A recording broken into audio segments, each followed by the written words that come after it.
Muy buenas tardes, otra vez aquí, como siempre, desde Bruselas, en este maravilloso canal de YouTube, un político haciendo de youtuber, pero en realidad no hago de youtuber.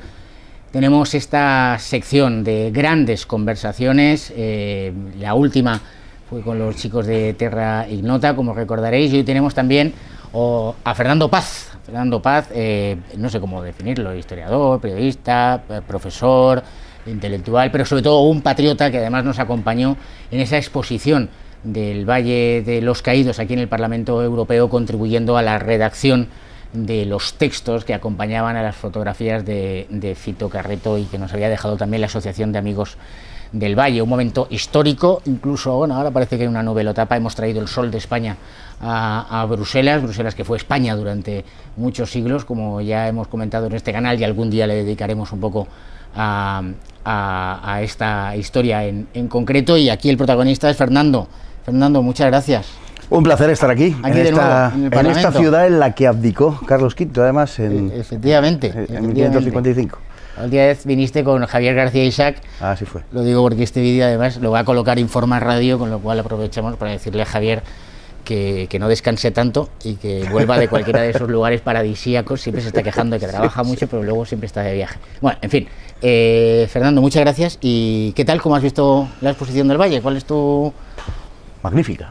Me ha parecido magnífica en todos los aspectos, en cuanto a que hay que llamar la atención sobre ese hecho, y luego la parte material, la parte de la ejecución, me parece que ha estado particularmente bien. O sea, que se ha cubierto el objetivo, entiendo, ¿no? Que hay que poner ante los ojos de los españoles lo que está pasando, y en este caso concreto, pues el valor que tiene el Valle de los Caídos, más allá de otras consideraciones, en los terrenos histórico, artístico y convivencial.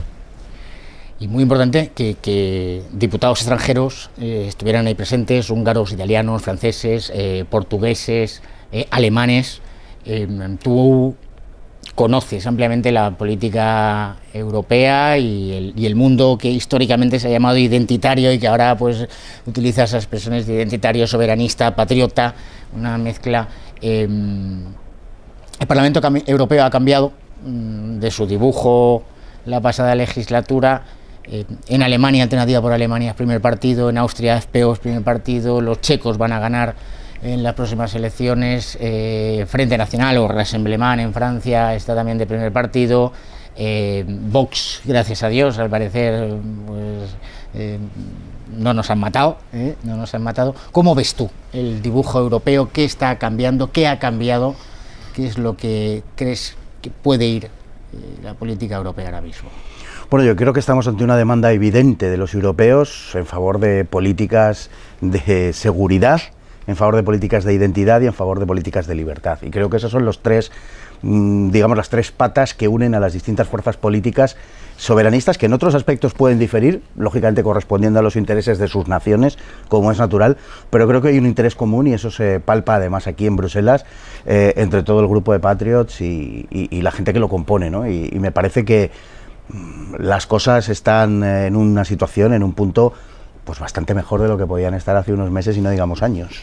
Nosotros tenemos la sensación de que el Partido Popular Europeo va a reventar porque dentro, bueno, debo decir que incluso a nuestra exposición del Valle no ha venido ningún diputado del Partido Popular Español, pero sí han venido diputados del Partido Popular Europeo, en concreto de la delegación eslovena, que es una delegación pues muy en la línea pues conservadora, digámoslo así. Tenemos la sensación de que el Partido Popular Europeo se va a romper, porque no puede en Alemania estar gobernando con los socialistas y en Italia estar gobernando con Giorgia Meloni, o ahora van a tener que gobernar en Chequia con los patriotas de nuestros socios, ¿no? Y en España, ¿cómo ves a ese Partido Popular Europeo que un lunes dice una cosa, el martes otra? Tú como comentarista. Bueno, me recuerda mucho lo que ha hecho Merz en Alemania, ¿no? Hasta la misma víspera de las elecciones tuvo un planteamiento determinado, por ejemplo, con respecto al tema de la inmigración, e inmediatamente la misma noche de las elecciones se desdijo absolutamente, ¿no? Yo creo que lo que está pasando en Europa está poniendo en el disparadero al Partido Popular Europeo, los distintos miembros del Partido Popular Europeo, y tienen que o ir hacia gobiernos de concentración ante el hecho de la potenciación, del surgimiento, del reforzamiento de las entidades de los partidos soberanistas, y por tanto mandar un mensaje muy claro a su electorado con respecto o al respecto de lo que quieren hacer, y es que manifiestan ya a las claras y sin tapujos esa identidad de posiciones con la socialdemocracia europea, o por el contrario tienen que entender que las propuestas del soberanismo hay que atenderlas de una manera o de otra. Para ellos es una situación, desde el punto de vista del análisis político, endiablada. Porque en cualquier caso, tiren en un sentido o tiren en otro, la impresión que da es que no van a salir reforzados de este proceso. Es la impresión que tengo yo también, ¿no? Que están en una posición del tablero, claro, en que depende de lo que me muevas, o vas a dejar a la reina desprotegida o vas a dejar al rey desprotegido, ¿no? Y yo creo que nosotros estamos, nosotros en un sentido amplio, no digo Vox, porque en un sentido amplio estamos en una buena posición del tablero. Tú tienes un canal de YouTube. ¿Cómo se llama? El Búnker Bar. El Búnker Bar. Digo porque este es un canal de YouTube muy reciente, pero si hay algún seguidor de este canal mío de YouTube, humilde canal, que no sigue a Fernando Paz, pues lo primero que tiene que hacer ya es suscribirse al mío y suscribirse al de Fernando. Oye, ¿qué hablas? ¿De qué hablas en tu canal de YouTube?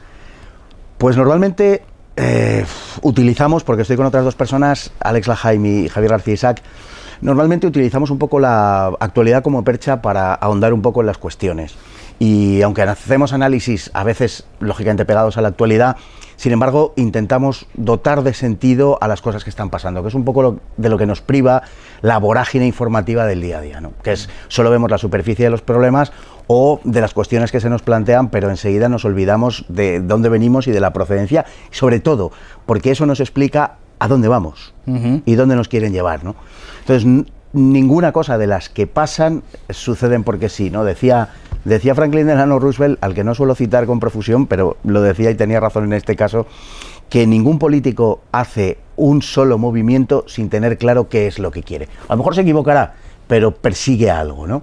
Lo cual, por otra parte, también es extrapolable a cualquier ser humano, pero hay que tener claro que en la política es así. Entonces, cuando vemos movimientos de ciertos sectores políticos que nos pueden sorprender, debemos saber que buscan algo. Y es lo que intentamos, dotar de sentido a las cosas que pasan, pero fundamentalmente persiguiendo el objetivo, tratando de exponer qué es lo que buscan, realmente detrás de eso, qué es lo que hay.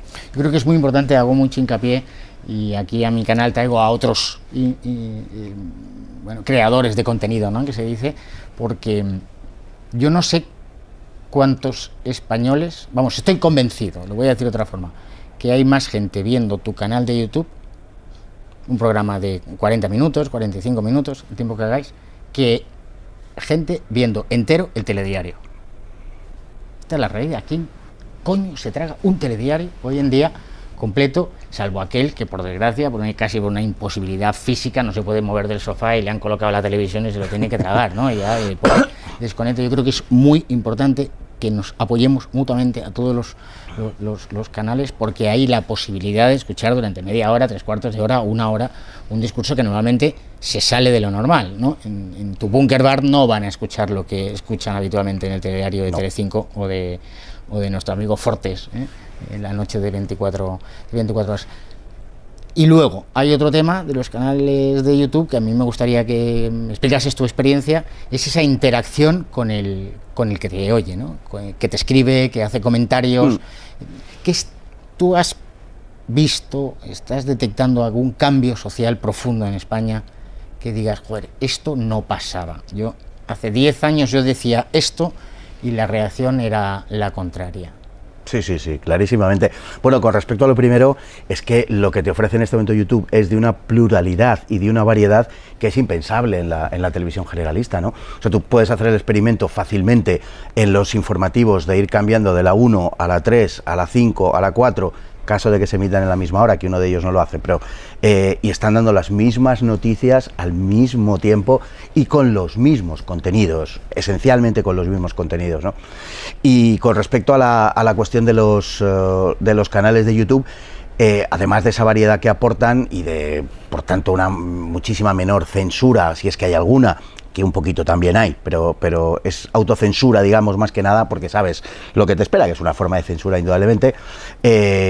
Claro, hay muchísimas cosas, que estamos contando desde hace mucho tiempo y que eran cosas que parecían residuales y y casi fantasmagorías, ¿no? Pues desde cuestiones que tienen que ver con ideología de género hasta la cuestión de la inmigración, que en este momento está, bueno, que se está convirtiendo en el eje realmente de todas las políticas, Jorge, porque al final la inmigración no es solo, digamos, un tema en sí mismo, sino que lo salpica todo. Tiene que ver con las políticas de seguridad, tiene que ver con políticas laborales, tiene que ver con las políticas de libertad y de identidad, tiene que ver absolutamente con todo, que es un fenómeno que literalmente nos inunda, ante el que podemos tener dos posiciones, ¿no? Y una es la aceptación pasiva y que nos suponga el rapto de nuestra libertad y de nuestra identidad, y otra es oponernos en defensa de lo que es nuestro y en defensa de esa consideración que nos niega fundamentalmente el poder, escudado detrás del burladero de las políticas migratorias, políticas presuntamente humanistas, y que nos arrebatan también la libertad, porque hay una política muy activa de recorte. Yo no diría, fíjate, ni de libertades, que es un idioma que no me termina de gustar, sí. No, de libertad, que es lo que nos hace humanos, y que luego eso se traduce en libertades políticas concretas. Pero no hablo solo de política, sino de las libertades del día a día. Sí, uno de los temas que ha sacado, por ejemplo, nuestro diputado en Málaga, Carlos, nuestro diputado de los pendientes en la oreja, es el impacto que está teniendo en la política de vivienda, en el precio de la vivienda, en la gestión por parte de los ayuntamientos, la llegada masiva de inmigrantes. Hay un tema que, a ver cómo lo ves, a mí me gustaría que explicases tu impresión. Hasta hace quizá un año y medio era imposible hablar de islamoizquierda en España. Esto es un concepto que ha utilizado mucho Rassemblement contra la izquierda francesa, pero creo que en las últimas semanas, porque cuando esto lo vea el público, pues a lo mejor han pasado unos días, los incidentes en Torre Pacheco, todo lo que ha sucedido, hemos visto a una islamoizquierda, hemos visto a una izquierda española que ha lanzado a las comunidades musulmanas, o defendiendo a esas comunidades musulmanas frente a los vecinos de Torre Pacheco. Ya tenemos la islamoizquierda en España. ¿Qué consecuencias crees? ¿Tú crees que les va a salir bien a los socialistas esta jugada, o que se han dado otro tiro más en el pie, más allá de la corrupción económica de Sánchez, que es, como decimos muchas veces, es lo de más, pero en el fondo es lo de menos, porque al final es dinero, se les mete en la cárcel y se les embarga todo y se recupera lo que se pueda? ¿Cómo ves esto? ¿Podemos hablar ya de una islamoizquierda en España? Absolutamente. Era un matrimonio que tenía que producirse al final, porque los dos vectores que lo componen, o las dos partes que lo componen, tienen por objetivo el mismo, que es el odio a la civilización occidental, por distintas razones y motivos, pero funcionalmente el papel que desempeñan uno y otro es exactamente eso, y lógicamente el rechazo de nuestra identidad. Entonces tenía que producirse ese matrimonio. Yo creo que en España ya se ha producido, antes estaba más sugerido que otra cosa, pero ahora ya se han celebrado los esponsales y lo han consumado. Y creo que de ahí solo puede salir, pues ese tiro en el pie del que tú hablabas, solo puede salir una dinámica social muy peligrosa en muchos aspectos, pero fundamentalmente muy peligrosa para la izquierda, porque de la identificación con aquellos que nos niegan la seguridad y la identidad, evidentemente para cualquier pueblo que tenga sangre en las venas y que quiera seguir existiendo, pues lógicamente digamos que es un caudal político que le tiene que servir para esa labor de reconquista, que creo fundamental. Y me parece que por ahí van a ir las cosas, y me parece que la izquierda y la tibia actitud, en el mejor de los casos, que para mí es también absoluta complicidad del Partido Popular en el caso de España, pues no les va a rendir ningunos beneficios. Hay gente que piensa que a través de un proceso de nacionalización de todas este tipo de personas se van a reforzar electoralmente, pero yo creo que ni por esas, porque el rechazo que va a causar eso va a ser mucho mayor el perjuicio que el beneficio que van a obtener de eso. Yo creo que para que lo entiendan los que nos ven, estamos ahora jugándonos si de verdad esa expresión que hemos dicho de que España es irrevocable, de que la identidad es algo natural, es verdad o no. Si eso es mentira, si la identidad nacional es un artificio creado por no se sabe quién, pues ganará la islamoizquierda. Pero si no, ganaremos nosotros, los que queremos. Además, entre las recomendaciones que hacemos aquí, que recomendamos leer libros y recomendamos hacer cosas que no recomiendan, hay un libro que a lo mejor muchos habéis leído y que muchos además no entendíais, y que haré que leerse, que es Sumisión de Houellebecq. Ahora, leer Sumisión, uno lo entiende. A lo mejor lo leíste hace 6 años y decías, en Francia está pasando esto, pero en España esto no va a pasar, no es posible que hubiese un partido pro-marroquí pactando una coalición de gobierno con los socialistas. Lo digo porque, por ejemplo, Esquerra Republicana es un partido pro-marroquí. O en Melilla y en Ceuta el Partido Popular está en una alianza con los partidos pro-marroquíes porque no quiere pactar con Vox el gobierno de esas ciudades. Yo creo que ese es un libro que hay que volver a leer.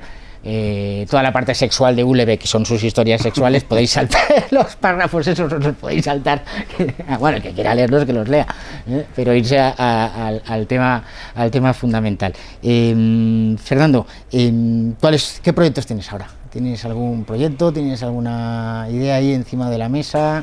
Sí. ¿Cómo va? Cuéntanos. Bueno, tengo un montón de libros a la espera. Y también, pues, en fin, sigo haciendo cursos, dando clases, intentando estar un poco en todos los combates. En el ideológico, que creo que es fundamental, sinceramente, porque, como digo, hay que dotar de sentido a las cosas que pasan.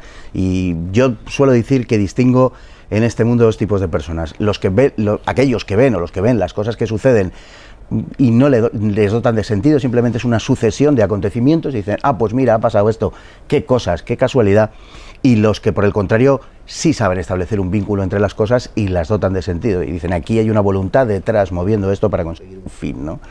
Y creo que explicar eso es fundamental. Me dedico mucho a eso, me dedico a escribir libros, tengo 3 proyectos distintos en este momento sobre la mesa, y luego, bueno, pues un montón también de proyectos, pero siempre ligado a esto, siempre ligado a este tipo de cosas, porque creo que es lo que hay que hacer. Y aunque uno tiene, ¿cómo decir?, pues una vocación, en fin, llamémoslo así, intelectual, y es a lo que le gustaría dedicarse, la verdad es que la angustia que vive España y que viven los españoles, pues a uno le impide dedicarse como quisiera a estas cosas, y tiene que estar un poco más en ese combate político de la actualidad. Pero bueno, ese es el planteamiento. Pues nada, pues ¿y cómo se pueden enterar? ¿Cómo están al tanto de todo lo que hace Fernando Paz? ¿Dónde te tiene que encontrar la gente? Bueno, estoy en Twitter en general, como casi todos, ¿no? Sí. Y luego también, pues, por el canal de YouTube. Ahí vamos subiendo cosas permanentemente al Búnker Bar y metiendo los contenidos que creemos que se adecúan más a cada momento. También pasa con esto, Jorge, que muchas veces tú vas a subir una cosa y el vértigo en el que vivimos es tal que dices, madre mía, pero se acaba de pasar, ¿no? Y me ha sucedido hace unas fechas, por ejemplo, con lo de Torre Pacheco, ¿no? Que está uno con el asunto de Sánchez, que es más, pues efectivamente, letra de tente mientras cobro, como bien acabas de decir, y las cuestiones de fondo, pues a veces un poco te cogen a contrapié. Pero bueno, a través del canal sobre todo y de Twitter. Pues Fernando es un gran colaborador. Fernando va a estar en poquitos días con nosotros en Valladolid, con los jóvenes patriotas, en ese campus extraordinario que vamos a hablar de identidad, esa palabra que había desaparecido de nuestro vocabulario. La identidad parecía que solo era la identidad racial o la identidad sexual, que era lo que identificaba a alguien, y no la nación como un elemento comunitario que contribuye a tu conformación. Ya, políticas identitarias, tú fíjate, Jorge, que hasta hace nada tenían que ver con la identidad de sexo. O sea, con toda la cuestión de la ideología de sexo. Sí. Hoy significan otra cosa para la gente. Aquí también le da mucho a la identidad racial. Y entonces es cuando se han inventado el concepto de lo interseccional.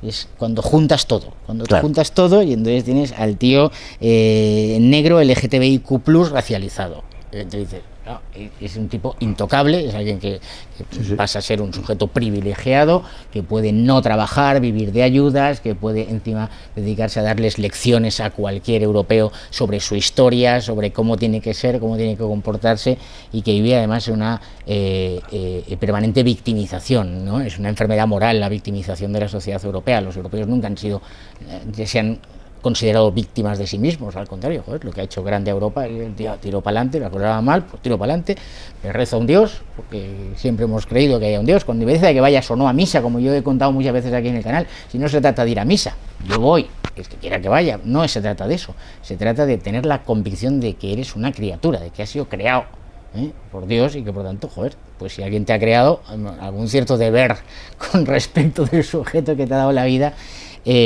puedes tener.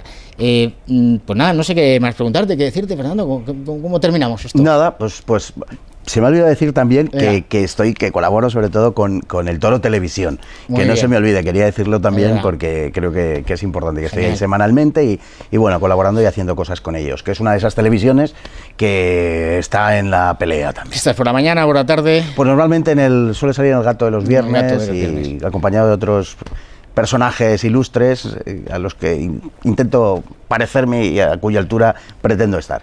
Gente Fenomenal. interesante. Pues yo creo que nos tenemos que apoyar, tenemos que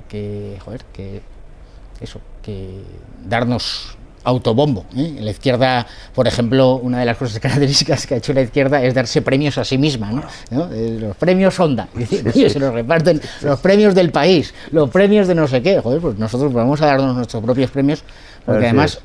yo en mi caso no, pero gente como tú, Fernando, que ha sido objeto de una cancelación política, de una cancelación ideológica, de una cancelación cultural inhumana, de una auténtica cacería, pues que te has rehecho y que estás aquí dando otra vez la batalla, pues lo mereces por encima de todo. Y ahora estaba pensando las próximas exposiciones que podemos hacer en el Parlamento Europeo. Podemos hablar del expolio del Banco de España, del oro del Banco de España, o del expolio artístico de las izquierdas durante la Guerra Civil, comparándolo con el expolio de Napoleón, ¿no? Y podemos hacer una exposición muy chula para que rabie Macron y que rabien todas las izquierdas. Pues fue todavía peor el de la Guerra Civil y el que sucedió en general en la Segunda República, porque empieza ya en mayo mismo del 31. La destrucción del patrimonio cultural español fue todavía peor que la que sucedió en tiempos de Napoleón. Es curioso que luego este tipo de personajes se presentan a sí mismos como defensores de la cultura. Nadie ha hecho más por la destrucción de la cultura española que la izquierda. Exacto. Fenomenal. Yo creo que lo podemos poner esa exposición. Yo soy muy de García Lorca con su Oda al Santísimo Sacramento, Sí, señor. para que se enteren de lo que escribía Federico García Lorca, a pesar de que ellos lo hayan convertido en un mito de la izquierda cuando no lo es. Pues nada. Pero no lo Fernando, fue, exactamente. Muchas gracias. Un Nos placer, vemos. Jorge, un placer siempre. Gracias.